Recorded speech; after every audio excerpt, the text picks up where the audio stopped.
সবাই জানেন বেশ কিছুদিন ধরে ঢাকা শহরের বিভিন্ন স্থানে বিভিন্ন সন্ত্রাসী কার্যক্রম হচ্ছে, বিশেষ করে ছিনতাই, চাঁদাবাজি এবং বিভিন্ন কিশোর গ্যাংয়ের শোডাউন হচ্ছে এবং আমরা অনেক আসামিকে গ্রেপ্তার করতে পেরেছি এবং বিভিন্ন সময় আমরা আসামিদের কাছ থেকে এরকম সামুরাই সদৃশ বিভিন্ন জিনিস আমরা দেখতে পেরেছি, দেশীয় অস্ত্র, এবং আপনারাও বিভিন্ন সিসিটিভি ফুটেজের মাধ্যমে এবং বিভিন্ন ভিডিও ধারণকৃত ভাইরাল ভিডিওর মাধ্যমে দেখেছেন যে এগুলো দ্বারাই মেনলি বিভিন্ন লোকজনকে জখম করা হয়, ছিনতাই করা হয় এবং লোকজনকে আহত নিহত করা হয়েছে। আমরা খবর পেয়েছি যে এই আইটেমগুলো সন্ত্রাসীদেরকে কোনো একটা জায়গা থেকে সাপ্লাই দেওয়া হচ্ছে এবং গোপনে বিক্রি করা হচ্ছে এবং কিছু কিছু সময় তাদেরকে ভাড়াও দেওয়া হচ্ছে এবং কিছু কিছু সময় ফ্রি ডেলিভারি দেওয়া হচ্ছে, হোম ডেলিভারি দেওয়া হচ্ছে। এছাড়াও বিভিন্ন মিডিয়ার মাধ্যমে আমরা জানতে পেরেছি যে ঢাকার কোনো একটা স্থান থেকে এই আইটেমগুলো সন্ত্রাসীদের হাতে দেওয়া হয় এবং আমাদের কাছে গ্রেপ্তারকৃত বিভিন্ন সন্ত্রাসীরা আমাদের কাছে স্বীকার করে যে তারা এই একটা স্থান থেকে এই ধারালো অস্ত্রগুলো, এই সামুরাইগুলো তারা সাপ্লাই পাচ্ছে। অতঃপর আমরা আমাদের গোয়েন্দা কার্যক্রম শুরু করি। গত কয়েকদিন ধরে আমাদের বিভিন্ন গোয়েন্দার মাঠকর্মীরা নিজেরা বিভিন্ন জায়গায় গিয়ে রেকি করে এবং কনফার্ম হয় যে এই স্থানগুলোতে এই ধারালো অস্ত্রগুলো পাওয়া যাবে। অতঃপর আমরা আজকে নিউ মার্কেটে গিয়ে 3 থেকে 4টি দোকানের মধ্যে তল্লাশি চালিয়ে আমরা এই ধারালো অস্ত্রগুলো উদ্ধার করতে সক্ষম হই। এখানে উল্লেখ্য যে এই যে আইটেমগুলো আছে এগুলো কিন্তু মানে কাইন্ড অফ গোপনে বিক্রি করা হচ্ছে, সাপ্লাই দেওয়া হচ্ছে। তারা ডিসপ্লেতে রাখেনি জিনিসগুলো, উপরে বিভিন্ন কিচেন আইটেম রেখে ভিতর থেকে গোডাউন থেকে এগুলো তারপরে সাপ্লাই দেওয়া হয়। আজ আমরা এই কাজে জড়িত হিসাবে 9 জনকে গ্রেপ্তার করতে পারি। মোট 3টি দোকান থেকে মূলত এই আইটেমগুলো পাওয়া যায়। এখন এই ক্ষেত্রে আমি আমাদের ব্যবসায়ী সমাজের প্রতি একটা অনুরোধ করব, সেটি হচ্ছে আপনারা কেউ এই ধরনের সামুরাই চাপাতি বা ধারালো অস্ত্র বিক্রি করবেন না। অনেকে এগুলো হয়তো সুভেনির হিসাবে সংগ্রহ করেন, কিন্তু দেশের বর্তমান বাস্তবতা হলো এগুলো বিভিন্ন সন্ত্রাসী গোষ্ঠী ব্যবহার করছে এবং এতে সাধারণ মানুষের জানমালের ক্ষতি হচ্ছে। এই প্রবণতা যে কোনোভাবে বন্ধ করতে হবে।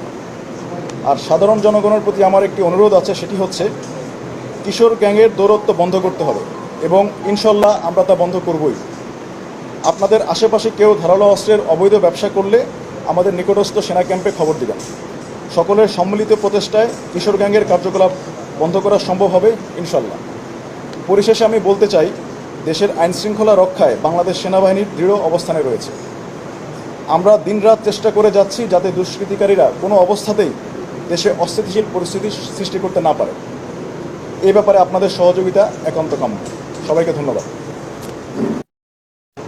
আমরা এখন পর্যন্ত কাউন্ট করে প্রায় 1100-র মতো পেয়েছি সামুরাই এবং চাপাতি, যেটা দিয়ে বিভিন্ন সময় সন্ত্রাসী কার্যক্রম সন্ত্রাসীরা করে থাকে।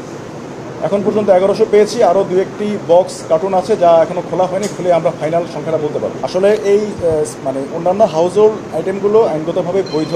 এই সাইজের সামুরাই এটা আসলে গৃহস্থলের কী কাজে লাগে এটা আমি এখনও নিশ্চিত না। তো আমরা গত কয়েক মাস ধরে লক্ষ্য করতে পেরেছি বিভিন্ন সন্ত্রাসীরা এই ধরনের দেশীয় অস্ত্রটাই বেশি ব্যবহার করে থাকে।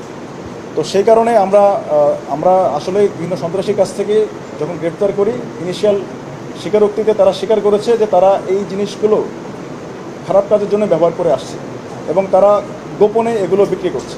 এবং আমি আগেই বলেছি যে কিছু কিছু আইটেম আছে যেটা হাউসহোল্ড কাজে ব্যবহৃত হয়, সেটি কিন্তু আপনার ওপেনলি ব্যবহার করা হচ্ছে, আর এই আইটেমগুলো সিক্রেটলি বিক্রি করা হচ্ছে এবং কাইন্ড অফ হোম ডেলিভারি দেওয়া হচ্ছে। এবং এই আইটেমগুলো কিন্তু আমরা যেটা দেখেছি যে খুব বেশি দিন ধরে তাদের কাছে ছিল তা না। রিসেন্টলি গত 3-4 মাস ধরে এগুলো বিশাল আকারে মজুত করা হয়েছে এবং এগুলো বিভিন্ন সন্ত্রাসীদের হাতে দেখা যাচ্ছে। এবং আপনি দেখতে পাচ্ছেন যে এগুলো কীভাবে হোম ডেলিভারি দেওয়া হয়। এগুলো একটা বক্সে করে সুন্দর করে, বক্সের কাভারে থাকে হচ্ছে আপনার ছোট হাউসহোল্ড নাইফ, বাট ভিতরে থাকে হচ্ছে এই জিনিসগুলো। এগুলো হোম ডেলিভারি বিশেষ করে আপনার সন্ত্রাসীদেরকে দেওয়া হয় এবং যারা কিশোর গ্যাং যারা তাদের কাছে দেওয়া হচ্ছে। আর আপনি একটা প্রশ্ন করেছেন যে তাদের সাথে সন্ত্রাসীদের যোগ সাজস আসে কিনা, সেটা আমি এখনই নিশ্চিত করে বলতে পারবো না। এটার জন্য অধিকতর তদন্তের প্রয়োজন হবে। আমরা এগুলো সব কিছু পরবর্তী আইনি প্রক্রিয়ার জন্য ডিবি পুলিশের কাছে হস্তান্তর করব। তারা যাচাই বাছাই করে নিশ্চিত করে বলতে পারবেন যে তাদের এখানে কতটুকু ইনভলভমেন্ট আছে। প্রাথমিক স্বীকারোক্তি হিসাবে দিয়েছে। বাট তারা অনেকে দাবি করছে এটা দিয়ে যে সন্ত্রাসী কার্যক্রম হচ্ছে, সন্ত্রাসীরা দেশের অস্থিতিশীল পরিস্থিতি তৈরি করছে, এই ব্যাপারে তারা সম্পূর্ণ নিশ্চিত না বলে আমাদেরকে বলেছে। বাট এটার জন্য আরও অধিকতর তদন্তের প্রয়োজন হবে। এটার জন্য আসলে আমাদের অধিকতর তদন্ত করতে হবে। আমাদের যাদের কাছে আমরা এটা হস্তান্তর করব ওনারা এটা তদন্ত করে তারপরে তদন্ত প্রতিবেদন দেবে।